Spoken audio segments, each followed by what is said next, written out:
Right breaking news చూస్తున్నా మహబూబాద్ జిల్లా కేసముద్రం మండలం నారాయణపురం రైతులు వినూత్న నిరసనకు దిగారు. రైతుల భూములకు పట్టాదారు పాస్ పుస్తకాలు జారీ చేయాలని డిమాండ్ చేస్తూ తహసీల్దార్ కార్యాలయం సమీపంలో ఉన్న వాటర్ ట్యాంక్ ఎక్కి నిరసన వ్యక్తం చేస్తున్నారు.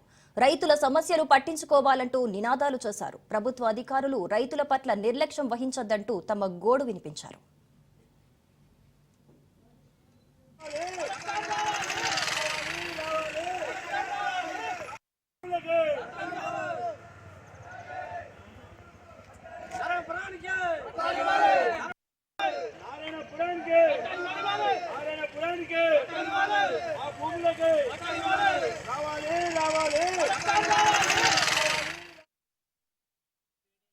తిరిగి అలసిపోయి ఇలా మేము తహసీల్దార్ కార్యాలయంలో మా రైతులు పైన తహసీల్ ట్యాంక్ కూడా ఎక్కడం జరిగింది. దయచేసి పొంగులేటి శ్రీనివాసరెడ్డి ఇచ్చిన అసెంబ్లీలో ప్రకటించిన మాటకే అధికారులు పట్టించుకోవట్లేదు. జిల్లా కలెక్టర్ ఇవాళ రేపు ఇవాళ ఇక్కడ ఒక సంవత్సరం నుంచి ఆయన జేఎన్ఐ సంవత్సరం అయింది. మా 7 ఏళ్ల నుంచి రేపు ఇవాళ రోజు ఇక అసలు ఏం చేస్తారో లేని వాళ్ళకి ఇచ్చిరు, ఉన్న వాళ్ళకి ఇస్తారు. ఎంజాయ్మెంట్ సర్వే ఉంది, ఎమ్మటే గంటల పాస్బుక్ ఇవ్వచ్చు. 7 ఏళ్ళ తిరుగుతున్నా కూడా అధికారులు పట్టించుకోవట్లేదు. రైతులు 7 ఏళ్ళుగా తిరిగి అలసిపోయి